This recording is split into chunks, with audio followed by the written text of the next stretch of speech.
Namat Frem, bonjour. Bonjour. Vous êtes député libanais, homme d'affaires, directeur du groupe industriel Indefco. Vous avez été aussi président des industriels du Liban.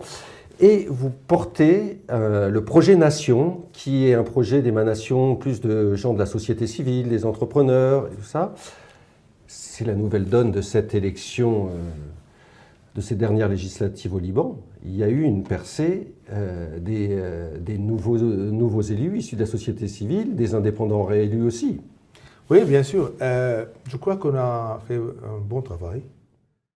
C'est un moment de réflexion et quand on regarde ce qu'on a fait, tout le monde croyait que ça allait faire 10, 12 députés au maximum. Je crois qu'on a fait plus ou moins de 30 députés entre nouveaux, complètement nouveaux, et des gens qui ont un peu d'expérience, mais qui sont super indépendants. C'est la nouvelle donne dans un système politique, politico-communautaro-confessionnel. Il y a des discussions actuellement sous l'égide de Najib Mikati pour la formation du gouvernement. Oui. Est-ce que vous êtes consulté? Bien sûr, on a été consulté, on a donné notre opinion. Quelle est votre opinion? Mon opinion, c'est qu'on a 4 mois. En général, c'est trop peu pour former un gouvernement au Liban. On aimerait que ça soit plus rapide, mais ça, c'est l'expérience que nous avons.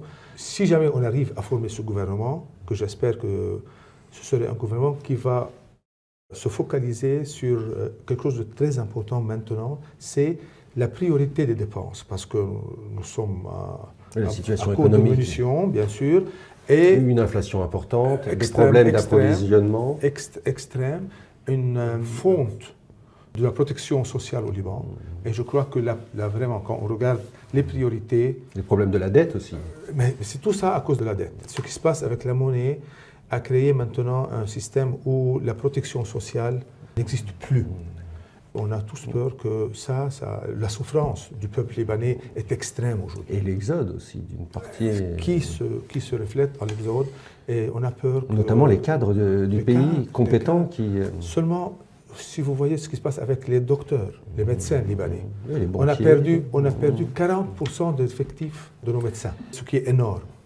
À quelles conditions cette société civile, ces leaders économiques seraient prêts à rentrer dans un gouvernement? Il faut des priorités claires, il faut un agenda de gouvernance, de réforme économique, de refondation politique.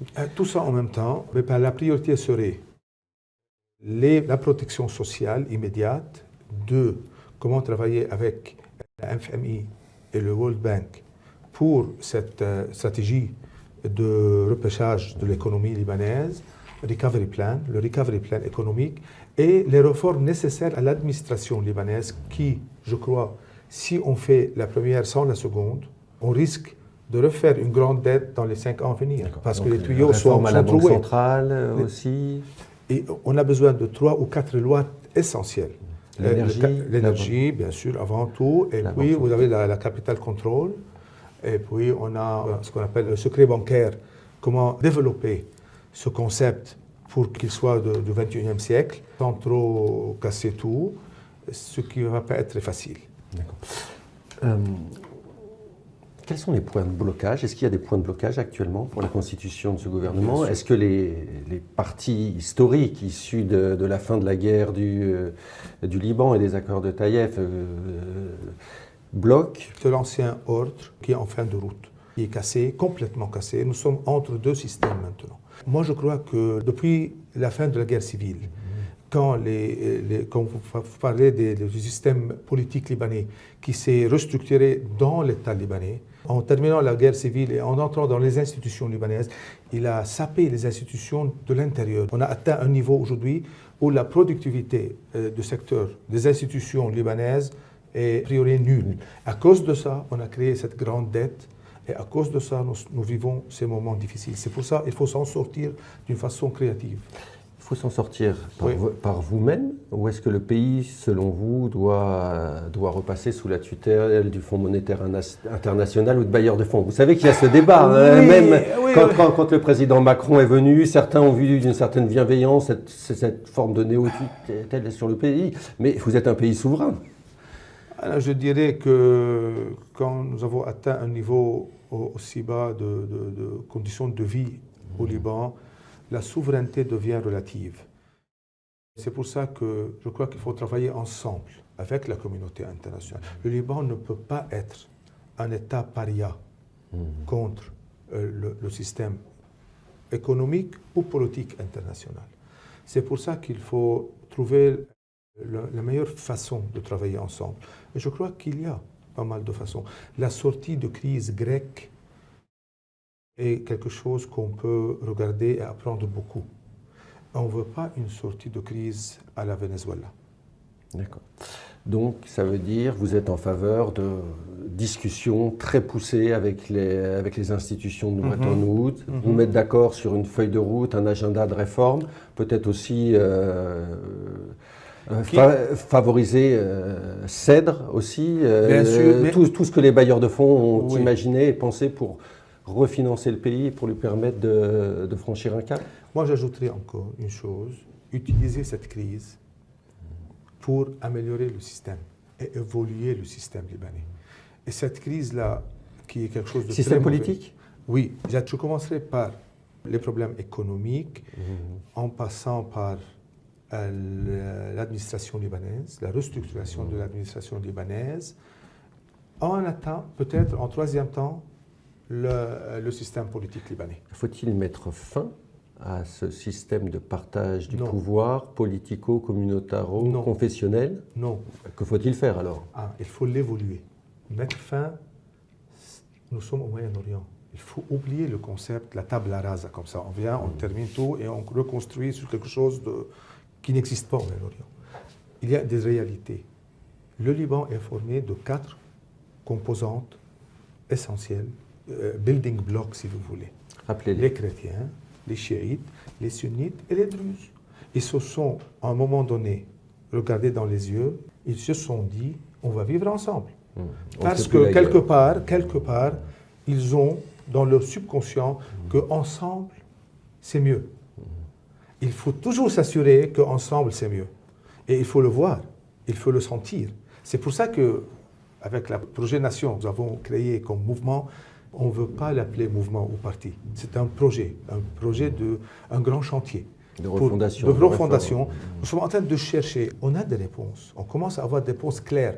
Comment on peut avoir un système démocratique, moderne, mais avec gérance très, je dirais, fonctionnelle de la variété et de la diversité libanaise. Une fois les présidences de poste à l'Assemblée choisies, une fois le gouvernement constitué, il faudra qu'on se penche aussi sur un autre grand chantier, c'est celui du président de la République, la succession du président Michel Aoun. Ça se peut que ça vienne avant la formation du gouvernement. Vous êtes chrétien maronite. Oui. Historiquement, c'est un poste qui est dévolu à quelqu'un de cette confession. Est-ce que vous pourriez être intéressé par le poste si on faisait appel à vous? Est-ce que ça doit rester en l'état, les équilibres Je crois que, de partage du pouvoir? Écoutez, si j'arrive à exécuter ce plan, parce qu'on est en train de travailler activement à ce projet Nation, si on arrive à le faire, et si on a besoin que je sois président, comme étape importante dans ce projet, je serai prêt. Sinon, on peut le faire de l'extérieur. En troisième alternative, si je vois que je n'arrive pas, il n'y a pas les conditions nécessaires requises pour avoir une réussite dans ce domaine, c'est-à-dire pouvoir faire la différence, je ne serai pas trop intéressé. J'ai beaucoup de choses à perdre au niveau personnel.